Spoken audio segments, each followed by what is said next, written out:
नमः श्रीदेव्यः। ओम नमः श्रीदेव्यः। ओम नमः श्रीदेव्यः। मंगलम भगवान वीरो मंगलम गौतमो मुनि मंगलम कुंद कुंदाद्यो जैन धर्मोस्तु मंगलम सर्वमंगल मांगल्यम सर्वकल्याणकारकम प्रधानम सर्वधर्माणां जैनं जयतु शासनम जैनं जयतु शासनम।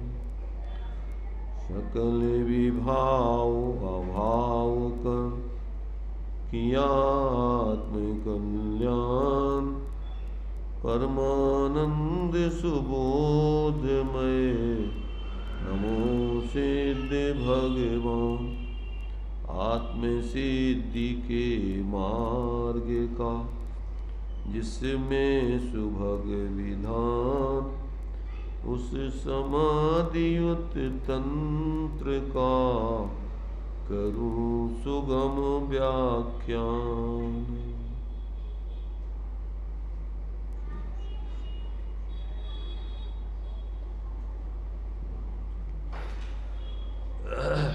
चर्चा अपनी 39 नंबर के छंद के माध्यम से चल रही है, जिसमें आचार्य देव अपमान आदि को दूर करने के उपाय को बतला रहे हैं। इसमें अपमान आदि होता है मोह से, कसायों से, अज्ञान से, भ्रांति से। तो उसके लिए दूर करने का उपाय है शुद्ध आत्म स्वरूप की साधना या भावना करना।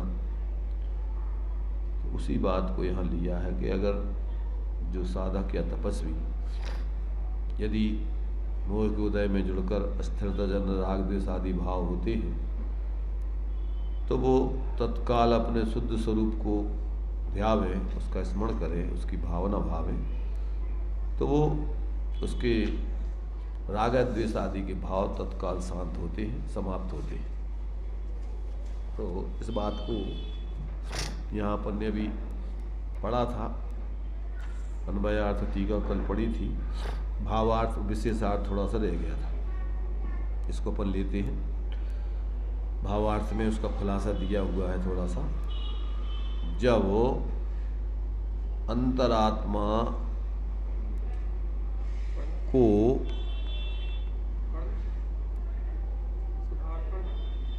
बोलने की जरूरत है कि पढ़ने? जब अंतरात्मा की अस्थिरता के कारण मोहवश राग द्वेष आदि उत्पन्न हो तब चित्त को परद्रव्यों से हटाकर स्वसन्मुख झुकाकर शुद्धात्मा को भाना। वैसा करने से क्षणमात्र में राग द्वेष आदि शांत हो जाते हैं। ये विज्ञान द्वारा आत्मा और शरीर आदि को भिन्न भिन्न जानकर शुद्धात्मा की भावना करना ही राग द्वेष आदि विकारों के अभाव करने का उपाय है। इसमें देखो, मोह को अभाव करने का उपाय भी वही भेद विज्ञान पूर्वक स्वरूप की साधना है, और अस्थिरता जन राग द्वेष आदि के अभाव करने के लिए भी उसी स्वरूप की साधना है। एक ही उपाय है। बाहर से जितना भी तुम्हारा परिवर्तन होता है वो सब मोह से होता है सामान्य रूप से। और मोह माने या तो ये पर में एकत्व ममत्व आदि पूर्वक होता है, या फिर स्वरूप की अस्थिरता जन्य होता है। तो स्वरूप की अस्थिरता जन्य है तो भी स्वरूप की स्थिरता से अस्थिरता मिटेगी, और यदि मोह जन्य है तो भी अपने स्वरूप की अनुभूति प्रतीति करके मोह मिटेगा। भाई पर में अपनापन करने से मोह खड़ा होता है, अपने में अपनापन करो, अपना आश्रय करो तो मोह खत्म होगा। और स्वरूप की अस्थिरता से राग द्वेष की उत्पत्ति होती है। तो स्वरूप की स्थिरता करो तो राग द्वेष का अभाव होगा। तो उसमें दोनों में एकमात्र उपाय वही है कि अपन को स्वरूप के आश्रय से ही मोह का नाश होता है, और स्वरूप के आश्रय से मोह का जो दूसरा भेद है चारित्र मोह, उस चारित्र मोह की जो अस्थिरता जन राग द्वेष होते हैं वो भी उसी से दूर होते हैं। तो इसके लिए उपाय अपने लिए एक ही है कि भैया अगर तुम्हारे लिए चाहे मिथ्यात्वजन भ्रांतिजन विक्षिप्तता के कारण से आपको परेशानी हो रही हो अपमान आदि की, और चाहे स्वरूप की अस्थिरता से आपके लिए जो राग द्वेष जन आकुलता हो रही है उसको दूर करना है, तो उपाय एक ही है कि आप अपने उस स्वरूप का आश्रय करके उसका आश्रय करके उसमें स्थिरता करो, उससे आपकी समस्या का समाधान हो जाएगा। तो वही बात यहाँ बताई है, उसी बात को विशेषार्थ में भी खुलासा किया है। देखिए विशेष स्पष्टीकरण, सम्यक दृष्टि जीव को भूमिका अनुसार राग द्वेष होते हैं, परंतु उसको उस समय अंतर में आत्मा का भेद ज्ञान है। वह बाह्य निमित्त और विकार को अपने आत्म स्वरूप से भिन्न मानता है, इसलिए उनको आदरता नहीं है। अवस्पने अस्थिरता के कारण जो राग द्वेष होते हैं उनको वह अपना स्वरूप नहीं मानता, उसकी दृष्टि तो अपने स्वरूप की ओर ही है। वह अस्थिरता जन्य राग द्वेष का भाव करने के लिए चेतन स्वभाव की ही भावना भाता है। इसलिए सम्यक दृष्टियों को लक्ष्य करके आचार्य कहते हैं कि जब चारित्र की कमजोरी से राग द्वेष आदि विकारी वृत्तियों का उत्थान हो तब आत्मस्वरूप की भावना करनी, उससे वृत्तियां शांत हो जाएंगी। राग द्वेष आदि के शमन के लिए शुद्धात्मा की भावना यही एक रामबाण उपाय है।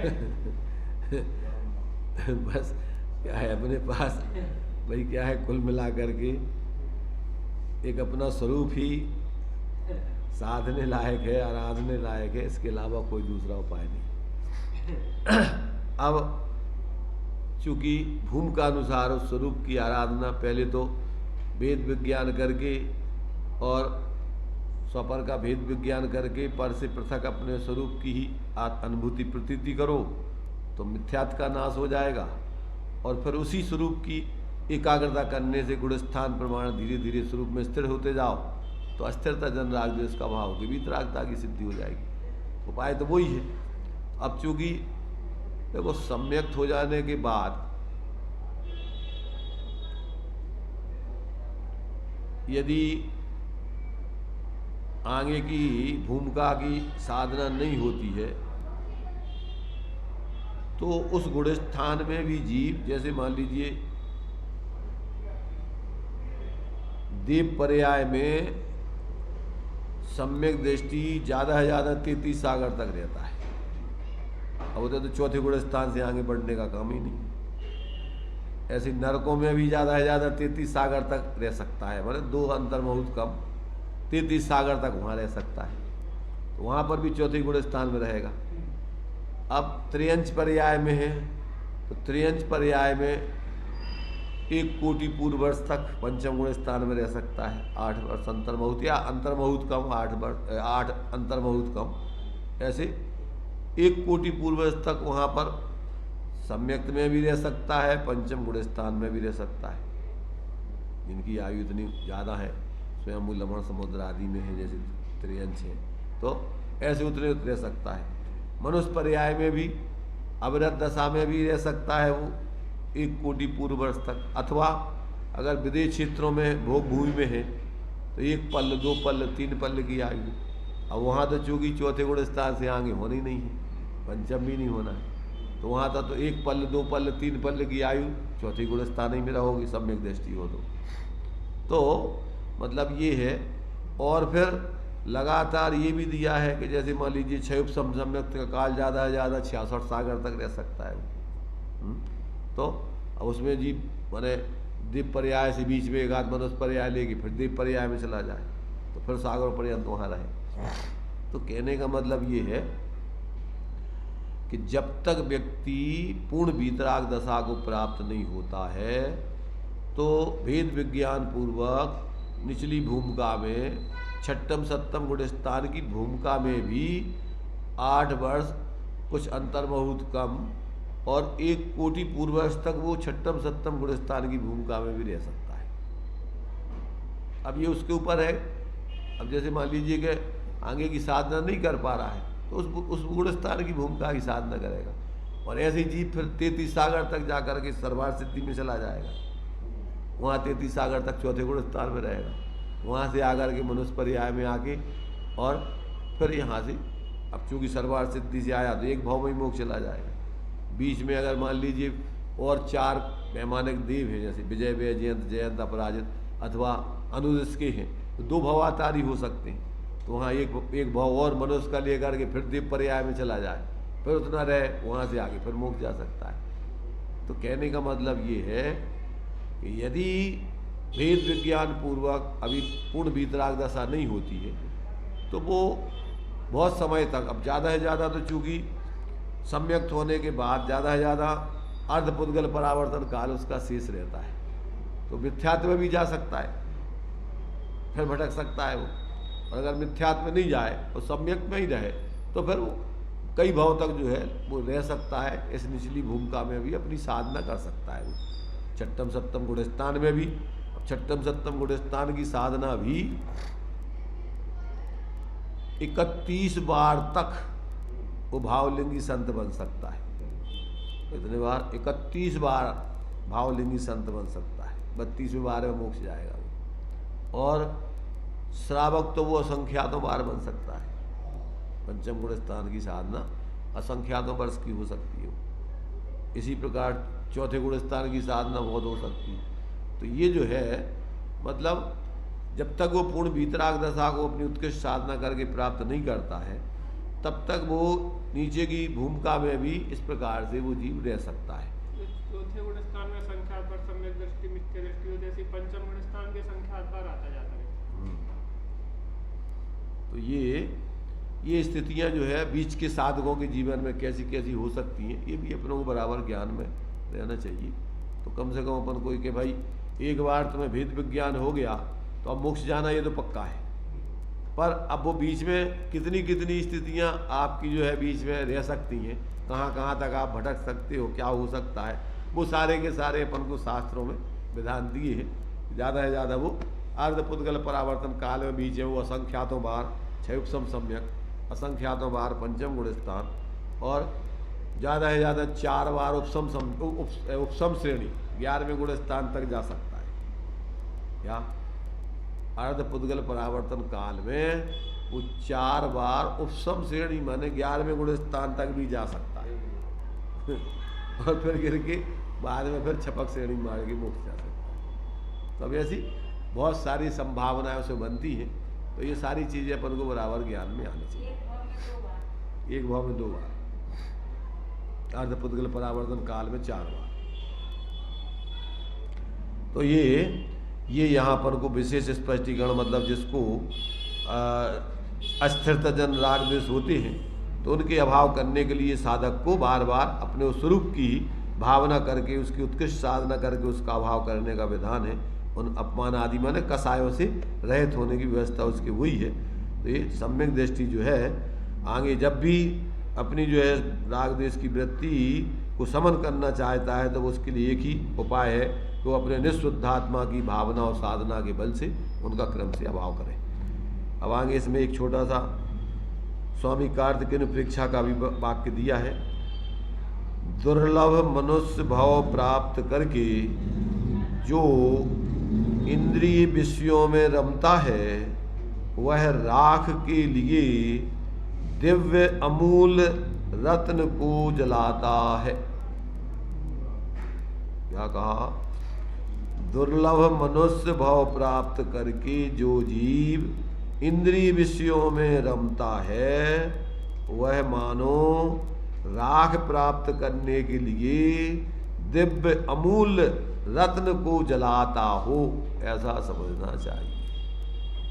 अर्थात ये मनुष्य पर्याय बहुत उत्कृष्ट आपके लिए, चूँकि अनंत भवों में बहुत मुश्किल से मिलती है, और इस मनुष्य पर्याय को प्राप्त करके और तुमने अगर इसमें पंचेंद्रिय शरीर की विषय वासनाओं की पूर्ति में इस मनुष्य भाव को लगाया तो इससे ज़्यादा और मूर्खता का काम, अविवेकता का काम और कोई दूसरा नहीं हो सकता। ये बात यहाँ पर बता रहे हैं। इस प्रकार से ये इस 39वें छंद के माध्यम से आचार्य देव साधकों के लिए भी यही प्रेरणा दे रहे हैं कि उनके लिए भी जो अस्थिरता जन राग द्वेष है उसका यदि अभाव करना है तो उनको एक ही उपाय है कि वो अपने उस स्वरूप की ही बार बार जो है भावना, शुद्ध आत्मा की भावना करके, साधना करके और क्रम से उस अपने अस्थिरता जन राग द्वेष का अभाव करें और कोई दूसरा उपाय राग द्वेष के अभाव करने का नहीं। अब अपने लिए इसमें जो विस्तार में थोड़ा खुलासा इस श्लोक का दिया है तो उसके जो है कुछ बिंदु बना करके जीवन उपयोगी दृष्टांत आदि देकर अब यहाँ पर थोड़ा विस्तार में भी अपन विचार करते हैं। राग द्वेष के समन का यत्न हाँ सर्व क्लेशों का मूल हाँ राग द्वेष परिणाम है। चित्त विक्षिप्त हो जाता है तो उसका भी कारण राग द्वेष परिणाम है।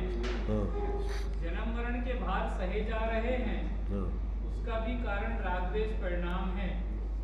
जिन्हें कल्याण की चाह हो, सुख की वांछा हो, हित की वांछा हो, उनका यह एकमात्र कर्तव्य है कि राग द्वेष भाव दूर करें। ये राग द्वेष भाव कैसे दूर हो सकते हैं? इसके समाधान में यह श्लोक कहा जा रहा है। तपस्वी पुरुषों के जब कभी मोहबस राग और द्वेष उत्पन्न होता हो तो उनको अपने आप में स्थित कारण परमात्मा तत्व की भावना करनी चाहिए। इस उपाय से क्षण मात्र में ये राग और द्वेष भाव शांत हो जाते हैं। हाँ, ये जो है देखो एक कारण परमात्मा तत्व जो है इसमें अब लोगों को कितना उसका भाव पकड़ में आता है, कितना नहीं आता है, चर्चा तो बहुत चलती है। कारण परमात्मा तत्व, कारी परमात्मा तत्व। तो कारण परमात्मा तत्व का अर्थ है कि आत्मा में एक ध्रुव स्वभाव है और एक अध्रुव स्वभाव है। ये दोनों को भी एक दृष्टि से पर्याय स्वभाव कहा गया है। जो ध्रुव स्वभाव है आत्मा में, जो नित्य स्वभाव है, एक रूप रहने का स्वभाव है, ये भी आत्मा की एक अवस्था विशेष है जो सदा आत्मा में होती ही रहती है। क्योंकि द्रव्य का स्वरूप जो बताया है, उत्पाद व्यय ध्रुव युक्तम सत सद्रव्य लक्षण। प्रत्येक द्रव्य पर्याय से उत्पाद व्यय और द्रव्य पने से ध्रुव रूप, उसकी धारा प्रवाह वो एक रूपता चलती रहती है। तो जैसे अपन दृष्टांत के रूप में लें तो उसमें समझ में जल्दी आ जाता है कि जैसे सोने में उसकी जो अवस्थाएं हैं, कुंडल, कड़ा, अंगूठी, चैन आदि आदि आदि, एक तो ये उसमें अवस्थाएं बदलती रहती, कोई ना कोई अवस्था उसमें होती ही रहती है। और साथ में उसकी स्वर्णपने रूप अवस्था सामान्य, जो स्वर्णपना है वो कोई भी तुम्हारी अवस्था बनाओ उसमें कॉमन रूप से वो स्वर्णपना धारा प्रवाह एक रूप सोना सोना सोना वही का वही सोना बना रहेगा। ऐसे ही अपनी आत्मा की एक चैतन्य रूप, 5 भाव जो बतलाए हैं, औपसमेक छाय छाय कौ भाव मिश्रस्त जीवत स्वतः नवोदिक पारणाम कौचे। तो ये 4 अवस्थाएं तो पर्याय जनित हैं। औपसमेक, छायोपसमेक, छायक और औदिक, ये तो 4 कर्म की सापेक्षता वाली अवस्थाएं हैं। चाहे वो सद्भाव वाली कहो चाहे अभाव वाली कहो। उदय में सद्भाव है, क्षयोपशम में आंशिक सद्भाव आंशिक अभाव है, उपशम में उसके दबने वाला अभाव है और क्षय में कर्म के अभाव वाली। तो ये सब अवस्थाएं हैं उसकी, पर्यायजन अवस्थाएं। अब इसमें जो उसका एक जीवत्वपने रूप भाव है, चैतन्यपने रूप भाव, वो जीवत्वपने रूप भाव उसका कॉमन जो है अनादि अनंत एक रूप जीव, चैतन्य जीव, जीव जीवपना उसमें निरंतर है। ऐसा यहाँ पर वो जीव पने रूप अवस्था को यहाँ पर कारण पर्याय बोल रहे हैं। जो उत्पाद व्यय रूप अवस्था होती है वो कार्य पर्याय कहलाती है, और उस कार्य पर्याय में ही अपने लिए संसार, मोक्ष मार्ग, मोक्ष आदि होता है।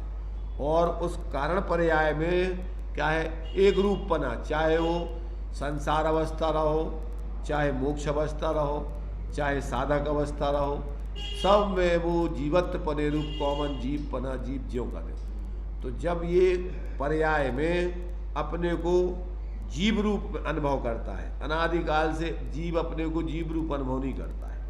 अज्ञान दशा में क्या करता है, शरीर आदि रूप, राग आदि रूप, सुखी दुखी जो छह डाला में दिया है, मिथ्या दृष्टि के विचार, क्या मिथ्या दृष्टि क्या अपने को अनुभव करता है, मैं सुखी दुखी में रंग कह राव, मेरे धन ग्रह को धन प्रभाव, मेरे सुततीय में सबल दीन, बेरूप सुभग मूरख प्रवीण, तन उपजत अपनी उपज जान, तन नसत आपको नाश मान, रागादि प्रगट जे दुख देन, तिन्ही को सेवत गिनत चैन, शुभ अशुभ बंद के फल मझार, रति अरति करे निज पद विसार।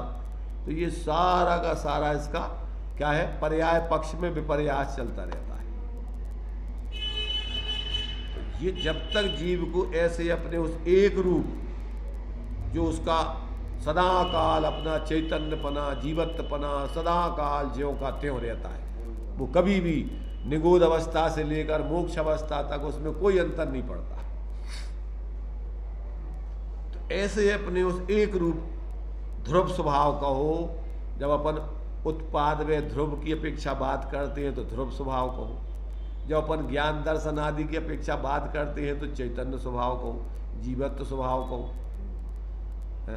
जब अपन अस्तित्व गुण की अपेक्षा बात करते हैं तो उसका सत स्वभाव को, अस्थि की मस्ती, तो वो गुणपना हो, वहाँ पर गुणमुखीन द्रव्यपना लेना है। अस्थि की मुख्यता से ले तो सतरूप आत्मा को निरंतर सत सत सत सत सत सत सत। अगर ज्ञान दर्शन की मुख्यता से लेना है तो चित चित चित चित चित चित चित चित। तो ये उसमें अब गुण में जो है अपन को फिर ज्ञान दर्शन का लेना है तो सम्यक मिथ्या होगा पर्याय दृष्टि से देखें तो, या फिर उसका क्या लिया जाएगा कि उसमें हीनता, क्षयोपशम की हीनता, अधिकता आदि ली जाएगी अथवा छायकता ली जाएगी, वो पर्याय पक्ष हो गया उसका। तो जब ये अपने उस चित्त सामान्य का आश्रय करता है तो पर्याय में उसकी क्या होता है, क्रमशः कर्मों का माने क्षयोपशम आदि तो चला ही जाए सामान्य से, अब वो क्षयोपशम में सम्य को मिथ्यापना होता है। अभी सामान्य रूप से ज्ञान दर्शन वीर का क्षयोपशम तो सब जीवों के धारा प्रवाह है। अब वो क्षयोपशम का आप सदुपयोग कर रहे हैं कि दुरुपयोग कर रहे हैं। अभी जो अपना जो प्रकरण चला है विक्षिप्तता और अविक्षिप्तता, तो विक्षिप्तता माने क्या, विक्षिप्तता माने ज्ञान में शरीर आदि राग आदि में एकत्व बुद्धि पूर्वक का जीवन, वो कहलाता है विक्षिप्तता। अपने को विशेष रूप से पर में क्षेपण कर दिया, निक्षिप्त कर दिया, छेप दिया। अपना स्वरूप है तो चैतन्य स्वरूप, और अपन ने शरीर आदि रूप, सुख दुख आदि रूप, संयोग आदि रूप, बाहर के जितने भी विकल्प हो सकते हैं उन सब रूप अपन को अनुभव करता है। ये क्या हो गया, ये ज्ञान की विक्षिप्तता हो गई। विक्षिप्तता माने मिथ्यापना, ज्ञान में क्या हो गई, भ्रांति, और ये भ्रांति इसका नाम ही आत्मभ्रांति। ज्ञान की भ्रांति माने आत्मा की भ्रांति अभेद दृष्टि से। तो अब ये भ्रांति ही तुम्हें संसार का कारण है। इसलिए आत्मभ्रांति सम रोग नहीं, सदगुरु वैद्य सुजान, गुरु आज्ञा संपथ नहीं, औषधि विचार ध्यान।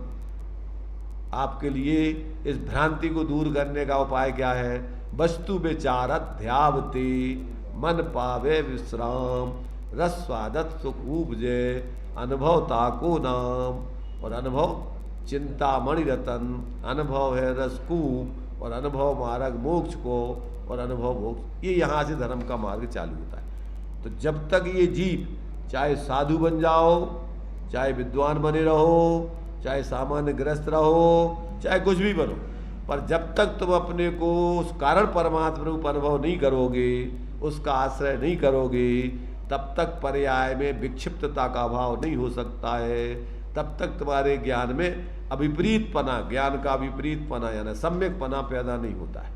तब तक आपके जीवन में शांति का मार्ग हो, सुख का मार्ग हो पैदा नहीं हो सकता है। आप क्या कर रहे हो, कितने बड़े बड़े आयोजन कर रहे हो धर्म के नाम पर, तुम जानो, उसमें कोई धर्म नहीं है। धर्म है ये अपने को ऐसे उस कारण परमात्मा तत्व रूप अनुभव करना, उसका आश्रय करके अभेद रूप से उसकी साधना करना, इसका नाम है धर्म।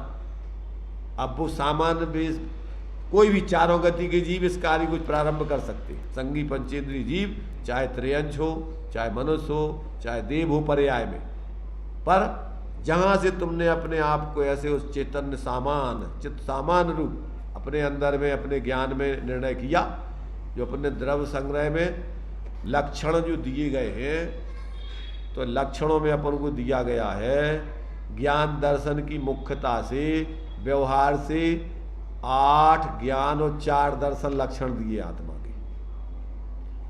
8 चतुनाण दंसन सामान्यम जीव लक्षणम भणियम व्यवहारा, निश्चय दो व्यवहारा, और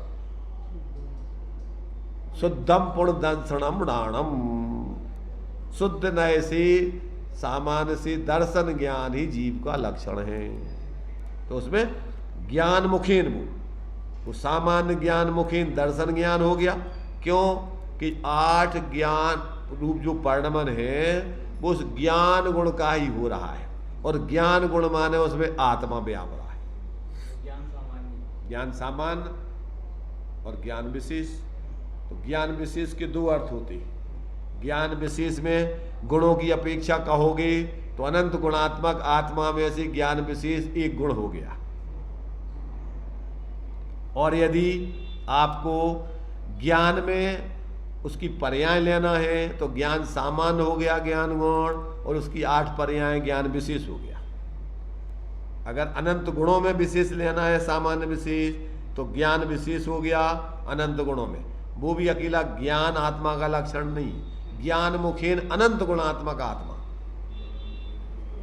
तो उनको समय सार में ज्ञान सो ही आत्मा, ज्ञान सो ही आत्मा, तो वहाँ जो है अंत में जो है परिशिष्ट में कि भैया ज्ञान मात्र आत्मा, तो आत्मा ज्ञान मात्र एक गुण रूप है कि अनंत गुणात्मा। तो कहते ज्ञान मात्र लक्षण में अनंत शक्तियाँ उछलती हैं। तो अनंत शक्तियाँ माने अनंत गुणात्मक वहाँ पर आत्मा लेना, क्योंकि एक गुण में अनंत गुणों का रूप लेता है।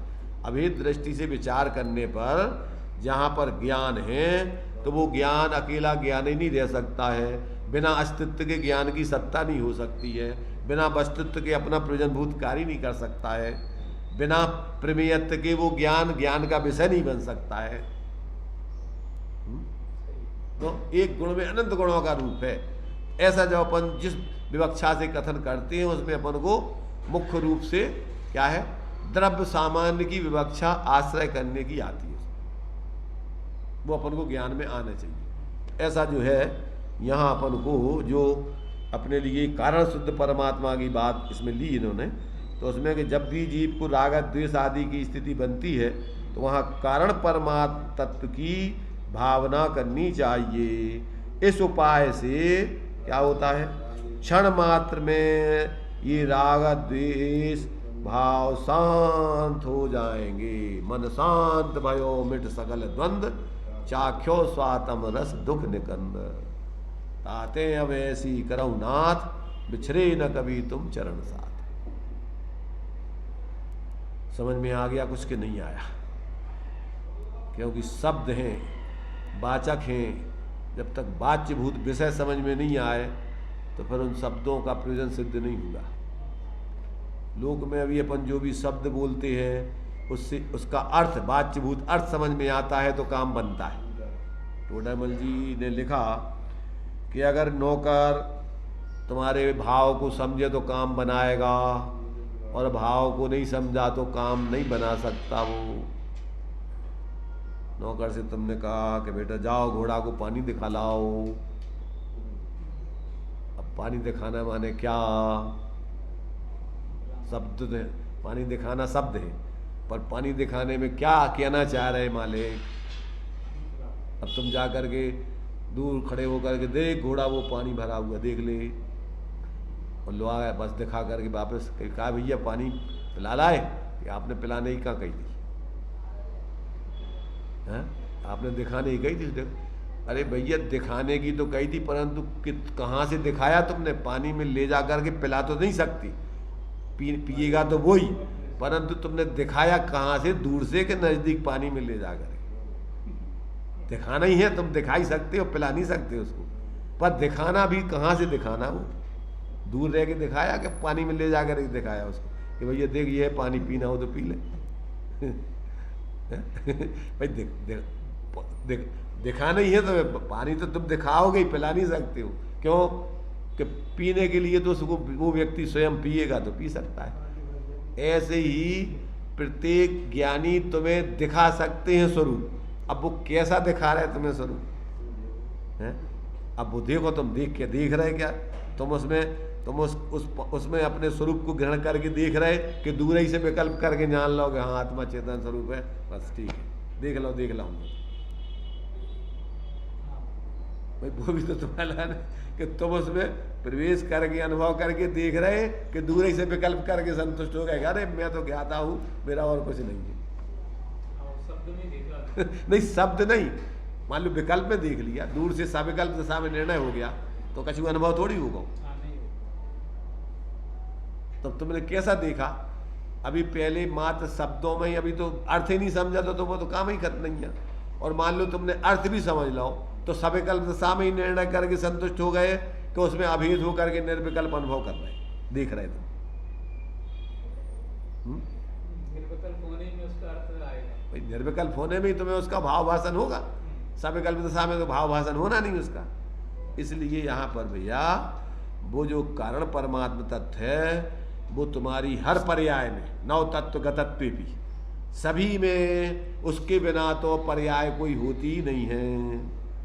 द्रव्य और गुण के बिना तो कोई पर्याय होती नहीं, क्योंकि गुणों का परिणमन ही पर्याय है अथवा द्रव्य का परिणमन ही पर्याय है।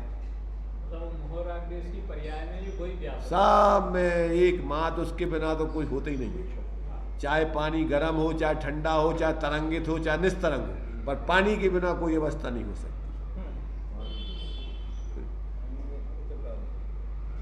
इसलिए वो तुम्हारे लिए दृष्टि तुम्हारी कहाँ है? तुम्हारी दृष्टि पर्याय पर है कि उस सामान्य द्रव्य पर है। तो द्रव्य दृष्टि से सम्यक दृष्टि और पर्याय दृष्टि से मिथ्या दृष्टि। पर दृष्टि वो तो महामिथ्या दृष्टि। जहाँ शरीर आदि में ये एकत्व बुद्धि है तो फिर वो तो बहुत मोटी मिथ्या दृष्टि है। संयोगों में अपन को बाहर के मकान, दुकान, रुपया, पैसे से अपना मूल्यांकन कर रहा है, अरे मैं तो बहुत बड़ा हो गया, तेरी बुद्धि खराब हो गई, अजीबों से तू कैसे बड़ा हो जाएगा अजीब है? कोई कहे कि भैया ये भैंसों का मालिक कौन है, और कोई कहे कि भैंसों का मालिक ये ग्वाला है। भैंसों का मालिक कौन होता है? ग्वाला होता है कि पाड़ा होता है? भैंसों का धनी कौन है व्यवहार में? तो मतलब ये है कि अपन इन अजीबों के मालिक बन करके अकड़ रहे हैं कि अपन अपने मूल स्वरूप को या फिर इन पर्यायों में मूर्छित होकर के अपने को मान रहे हैं। अभी मनुष्य मान रहे, कि अमीर गरीब मान रहे, कि सुखी दुखी मान रहे, कि स्त्री पुरुष मान रहे, कि अपने को जीव अनुभव कर रहे। क्या कर रहे तुम ये बताओ? देखो अपने अंदर में गरेबान में झांक के। तो जब तक आप अपने को निर्विकल्प ऐसे चैतन्य स्वरूप अभेद होकर के अनुभव नहीं करोगे तब तक तुम्हारे मिथ्यात्व का नाश नहीं होगा, और उसी के आश्रय से राग द्वेष का पूर्ण अभाव होगा। जब तक आप उसका ही प्रचुरता से स्वासंवेदन करके पूर्ण लीन नहीं हो जाओगे तब तक अपनी कोई समस्या का समाधान होने वाला नहीं है। ये कोरी पंडिताई से काम नहीं चलेगा, पहले तो समझना जरूरी है, और समझ गए तो विकल्पों में ही समझ गए कि उसमें ढल करके अनुभव कर रहे हैं, और ढल के अनुभव कर रहे तो मात्र अकेले थोड़ा अनुभव करके सम्यक प्राप्त करके संतुष्ट हो गए कि अब पूर्ण लीन होने के लिए प्रयत्नशील हो। क्यों? कि सम्यक ज्ञानी हो बहुरी दृढ़चारित लीजिए। अगर सम्यक ज्ञानी हो गए तो अब तुम्हें संतुष्टि नहीं हो सकती थोड़े में, जब तक आप पूर्ण रूपेण उसमें तराबोर नहीं हो जाओगे, उसी मय नहीं हो जाओगे, जब तक हम, क्योंकि पूर्णता के लक्ष्य से की गई शुरुआत ही सच्ची शुरुआत है, सम्यक दृष्टि का लक्षण। बीच में कहीं और संतुष्ट हो जाएगा, बस अब तो काम बन गया। तो ये जो है यहाँ पर कह रहे भैया कि अगर राग द्वेष के समन करना है तो उसका यत्न एकमात्र कारण परमात्म तत्व की साधना और भावना है, इसके अलावा और कोई दूसरा उपाय नहीं है। आगे, राग द्वेष में आकुलता है। राग द्वेष में आकुलता भैया, जगत में एक आत्मा के अतिरिक्त अन्य कोई परमाणु मात्र भी ऐसा पदार्थ तत्व नहीं है जो इस मुझे जीव को वास्तविक आनंद का कारण होवे। मोह के मन में लौकिक सुख और आराम हर्ष भोगा जा रहा हो तो वहाँ भी आकुलता है, और विपदा भोगी जा रही है। वो विपदा भोगी जा रही हो तो माने जहाँ जहाँ परेशानी भोगी जा रही है तो वहाँ तो वहाँ तो तुम राग द्वेष भोग ही जाए, और जहाँ तुम्हारे लिए अनुकूलता भोगी जा रही है तो वहाँ भी राग द्वेष का ही भोग कर रहे हो तुम। राग द्वेष यदि है तो उसके परिणाम में नियम से आकुलता ही है। कोई भी राग अनाकुलता या सत्य आनंद को उत्पन्न करने वाला नहीं होता है, और द्वेष तो आनंद को उत्पन्न करने वाला है ही नहीं। जीव रागवश होकर आनंद की प्राप्ति करने के लिए राग करने का ही उपाय किया करते हैं, और देशी पुरुष द्वेष से उत्पन्न हुई आकुलता को दूर करने के लिए देश का ही उपाय किया करते हैं। सुखी होने के लिए, आनंद भोगने के लिए राग का उपाय, और द्वेष की आकुलता को दूर करने के लिए द्वेष का उपाय। मैंने तुम्हारे लाने अगर मान लीजिए परेशानी हो रही है तो परेशानी मिटावे के लाने गुस्सा करोगे तुम। जैसे मान लीजिए तुम्हारे हिसाब से कोई परिणाम नहीं कर रहा हो तो तुम क्या करोगे उसको, तो द्वेष करके द्वेष की आकुलता मिटाओगे। भाई पहली चीज तो तुम्हारी इच्छानुसार परिणाम नहीं हो रहा, मतलब तुम द्वेष कर रहे हो उसमें, और अब फिर और द्वेष करके तुम क्रोध करके और उस आकुलता को मिटाना चाह रहे, आग से आग की तकलीफ को मिटाना चाह रहे हैं? मिट जाएगी। ऐसे ही अब तुम अल्लाह ने सुखी होना चाह रहे हो तो बाही के संयोगों में भोगों में राग करके, और तुम सुखी होना चाह रहे तो राग करके और राग की आकुलता से बचना चाह रहे, तुम सुखी होना चाह रहे। क्या उपाय है?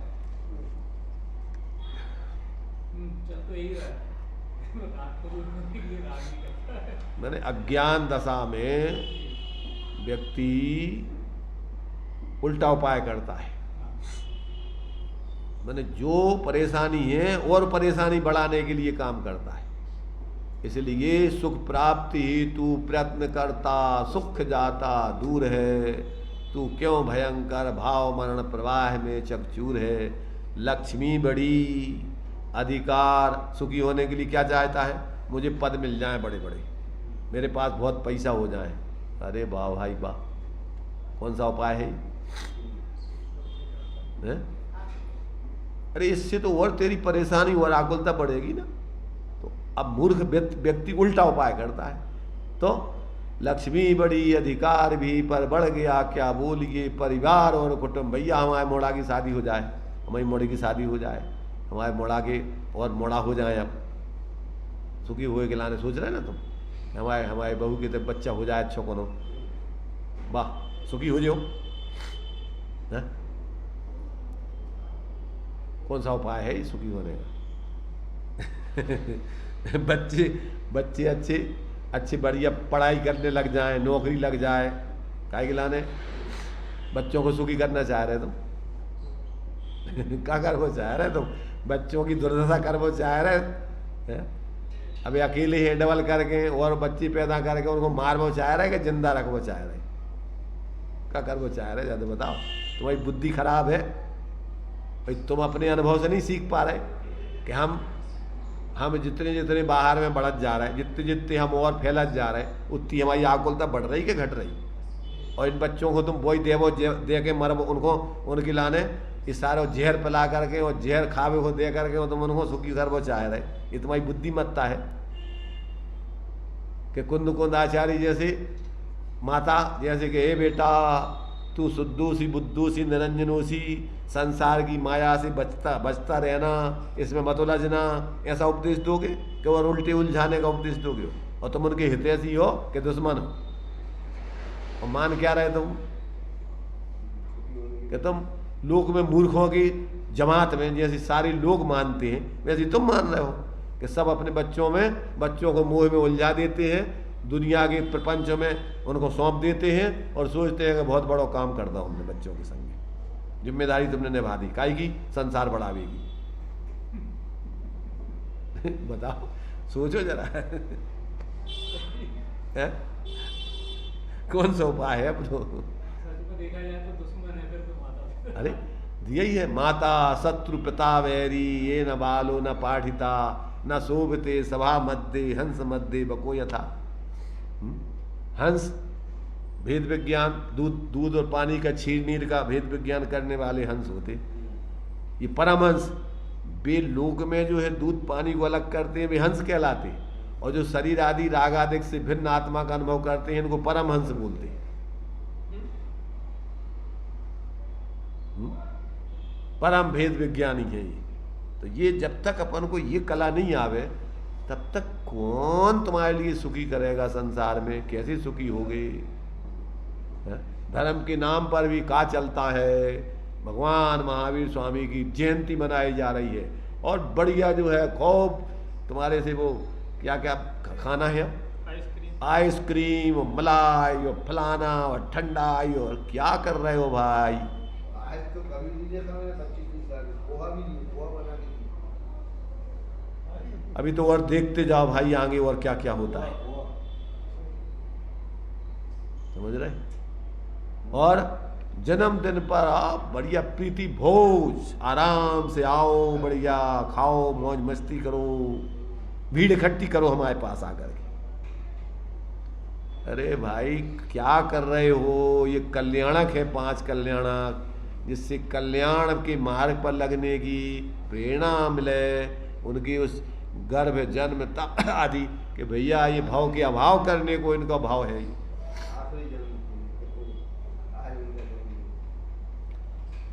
बहुत विचित्रता है, बहुत विचित्रता है। उन महापुरुषों के नाम पर भी अपन वास्तव में देखा जाए तो उल्टे ही काम करते हैं सब। और अरे साहब क्या देखो तो विश्व स्तर पर हमने मनाया सब, बहुत जो है सांप्रदायिक बुद्धि में व्यक्तियों की बुद्धि। श्रीमद जी ने लिखा कि अरे अंधे भक्तों, हैं वर्तमान के महावीर को छोड़कर के भूत के महावीर के गीत गाते हुए चले जा रहे हो, तुम्हें होश है कुछ क्या? नहीं है। बरतते हुए महावीर को, वर्तमान में बरतते हुए महावीर को जो तुम्हारे बरत रहा है प्रत्येक परिणति में, उसको भूल कर और कौन से महावीर के गीत गा रहे हो तुम? जो तुम्हारे लिए जिसके आश्रय से पर्याय में वो महावीर दशा, वीरत्व की दशा प्रकट होती है, तो उसको तो तुम भूले हो और बाहर में दौड़ लगाते हुए चले जा रहे काल्पनिक। इसलिए भाई जब तक तुम्हारे लिए ऐसा तत्व का बोध नहीं होगा, सत्य का बोध नहीं होगा, तब तक धर्म के नाम पर भी आप धर्म से दूर ही जाएंगे, धर्म को कुछ नहीं ग्रहण करेंगे। करोगे ग्रहण? अब इसको कौन सुनने बैठा महावीर जयंती के उपलक्ष्य में?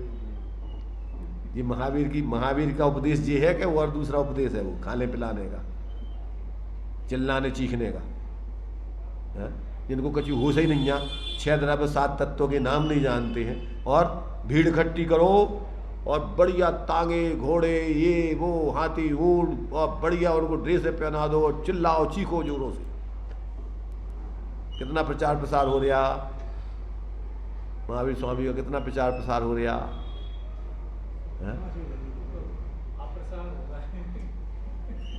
और अगर ये कह दो तो कहेंगे इसकी बुद्धि खराब हो गई इस आदमी की, है? अरे मानने खड़े किसको हो जाएंगे? तुम अपनी आत्मा की तो आत्मा की हत्या करोगे कि हमारा क्या करोगे, कौन का क्या करोगे? तुम कसाय करोगे, मारने में जाओगे तो किसकी आत्मा का घात होगा? टोडरमल जी को मारने के लिए जो खड़े हुए तो उनने टोडरमल जी की आत्मा को मारा कि अपनी आत्मा को मारा? अपनी आत्मा की हत्या करी कि टोडरमल जी के स्वभाव को घात किया? टोडरमल जी तो ज्ञाता थे, देख रहे थे कि देखो बेचारे भोले, ये कुछ समझ ही नहीं रहे कर क्या रहे।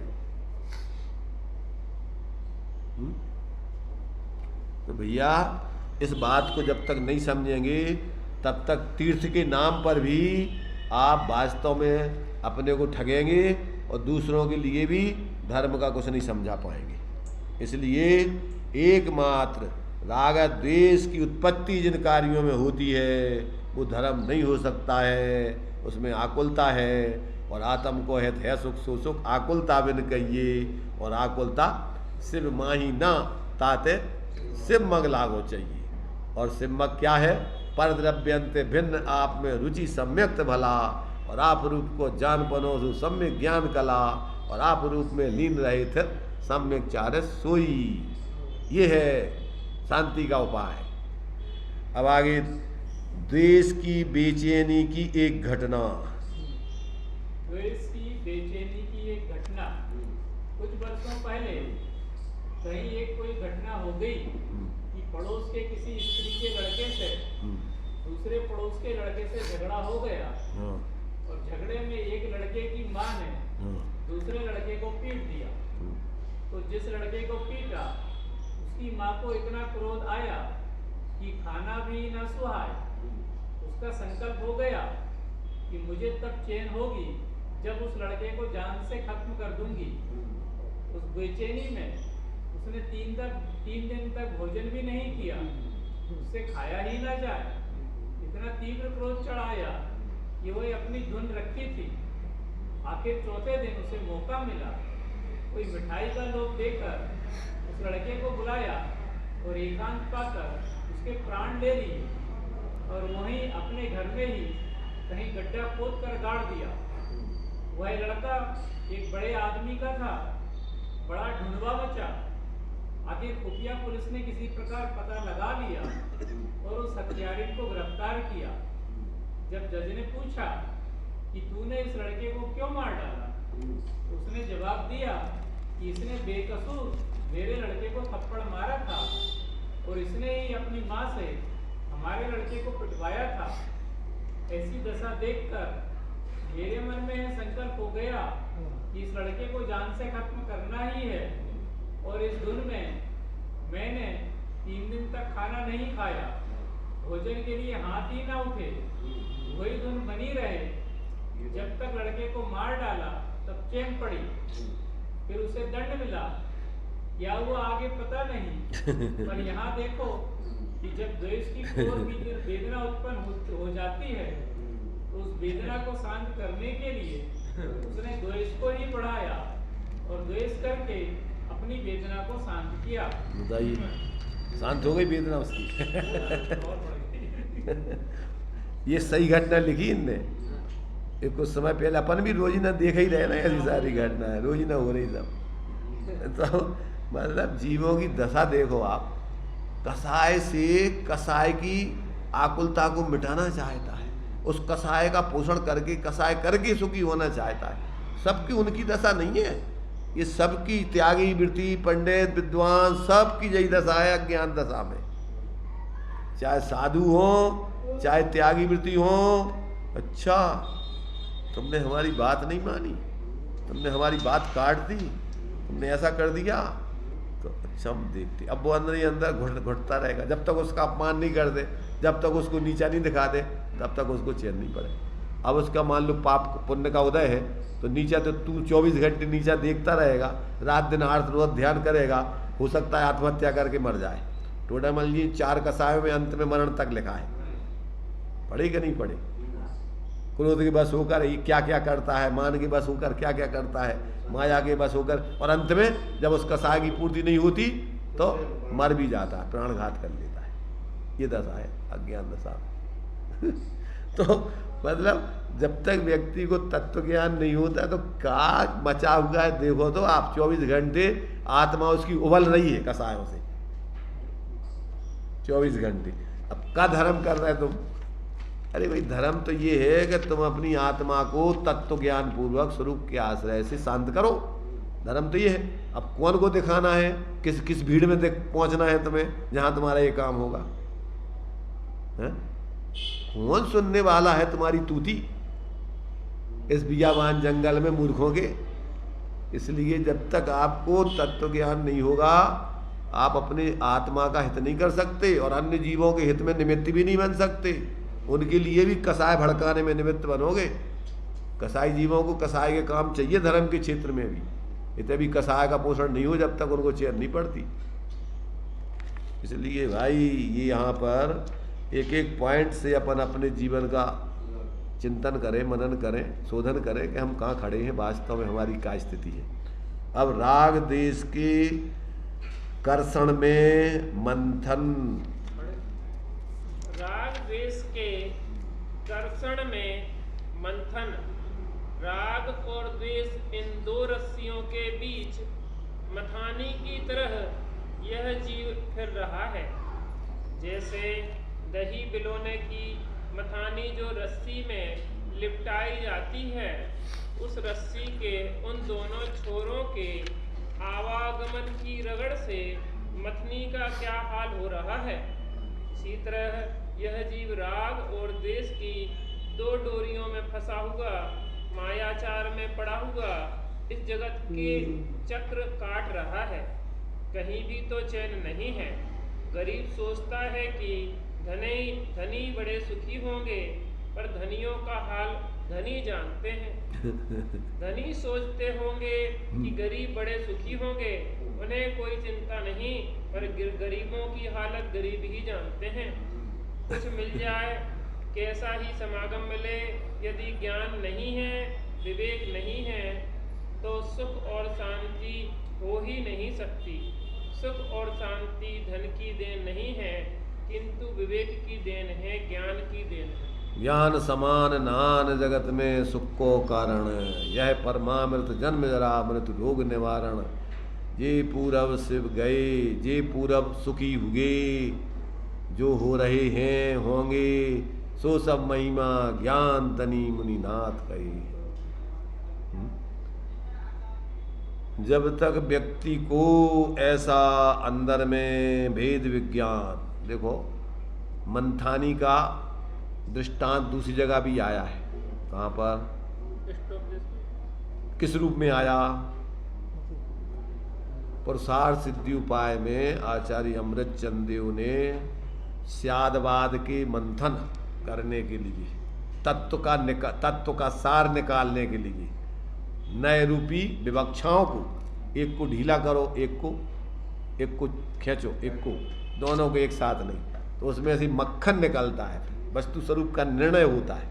व्यवहार निश्चय यह प्रबुद्ध तत्वेन भवति मध्यस्था प्राप्नोति देशनाया सैव फलम अविकलम शिष्या।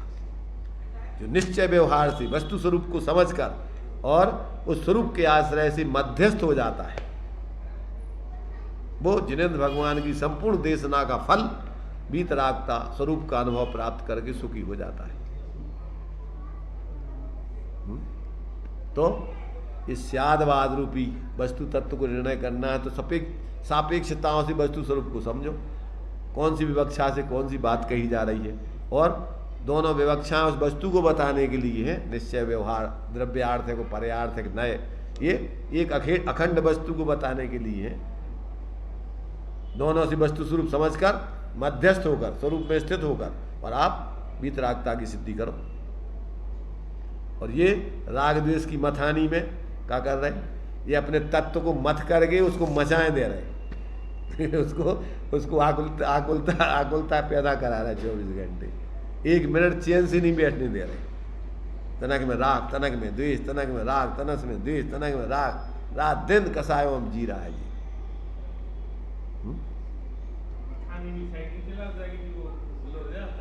अरे तो वही कह रहा है कि मथानी चलावे को भी आइडिया होता है।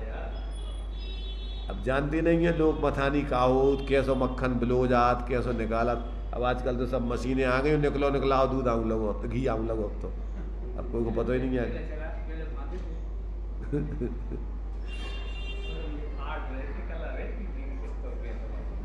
अरे भाई कबे गहराई से फुल मारना है और कबे फुल्की लेना है ऊपर, जब ऊपर आने लगे हो तो मथात रहो तो वो तो वही मठा में मिल जाए फिर तो निकले नहीं में से।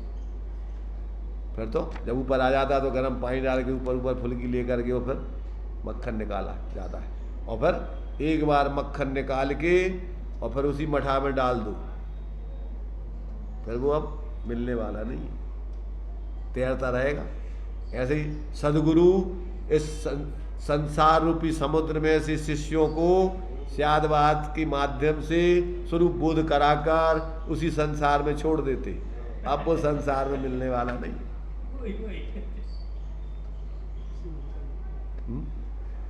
क्या तो ये कला है, सम्यक ज्ञान कला। जब तक ये कला नहीं आएगी तब तक जीव निरंतर परेशान है, हैरान है, दुखी है। कौन सुखी करेगा? तो ये जो है बस उसको बस मक्खन बना करके छोड़ दो उसी में, अब वो जो है उस मठे में मिलने वाला नहीं है, मूर्खों में मेल खाने वाला नहीं उसका बेचारा। चलिए, इसको जो है बहुत ही सुंदर तरीके से इन्होंने अपन को जीवन उपयोगी दृष्टांत आदि देकर किस तरीके से अपन को सम्यक जीवन जीना चाहिए, ये अपन को बहुत सुंदर कलाएं दी हैं। और व्यक्ति जो पात्र हैं वो फौरन इन सब बातों को समझकर अपने जीवन का शोधन करके और फिर स्वास्थ्य से आनंदमय जीवन जीते हैं। वास्तव में उनका जीवन ही सच्चा जीवन जीना है, और बाकी तो रात दिन रोना धोना है, आकुलता में मरना है, कोई दम नहीं है उसमें। चलिए,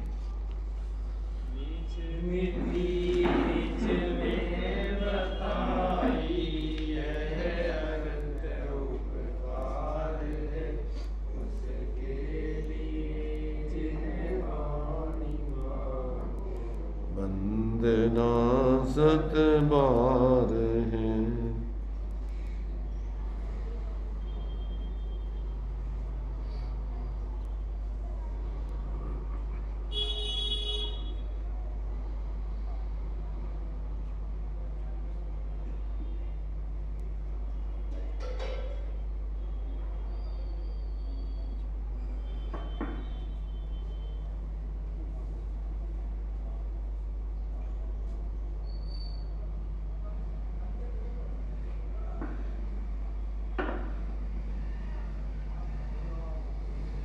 द्वादशांग जन्माणी माता की जय, पंच परमेष्टि भगवंतों की जय।